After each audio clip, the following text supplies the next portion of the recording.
নমস্কার বন্ধুরা, আমি আজকে আপনাদের সামনে নিয়ে হাজির হয়ে গেলাম ডিমের অমলেটের চচ্চড়ি। আমার আবার ডিম খাওয়ার থেকে ডিম সিদ্ধ করে খাওয়ার থেকে এই অমলেট করে তরকারিটা বেশি ভালোবাসি। তাই ডিমকে অমলেট করে রেখেছি, দেখেছেন ডিমের অমলেট নিয়েছি, আলু, টমেটো, তারপর পেঁয়াজ, এগুলো তেলের মধ্যে দিয়ে দিলাম। পেঁয়াজ, কাঁচা লঙ্কা, আদা বাটা এগুলো তেলের মধ্যে দিয়ে দিয়েছি। জিরে দিয়ে দেবো না, শুধু আদা বাটা, পেঁয়াজ আর টমেটো আর কাঁচা লঙ্কা দিয়ে এই ডিমের অমলেটের চচ্চড়িটা করবো। চলুন, এতে দিয়ে দিলাম কড়াইয়ের মধ্যে, দিয়ে একটু নেড়ে ছেড়ে তার মধ্যে আলুগুলো দিয়ে দেবো। একটু মজে আসুক, তা নাহলে পেঁয়াজটা কাঁচা কাঁচাই থেকে যাবে। তার জন্য টমেটো আর পেঁয়াজটা একটু নরম হয়ে আসুক।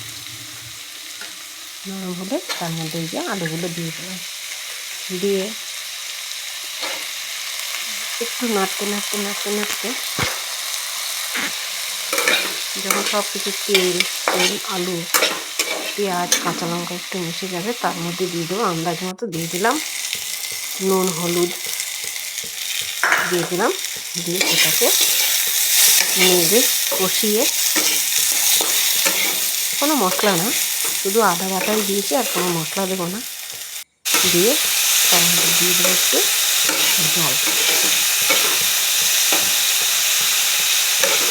তার মধ্যে দিয়ে দিলাম একটু জল।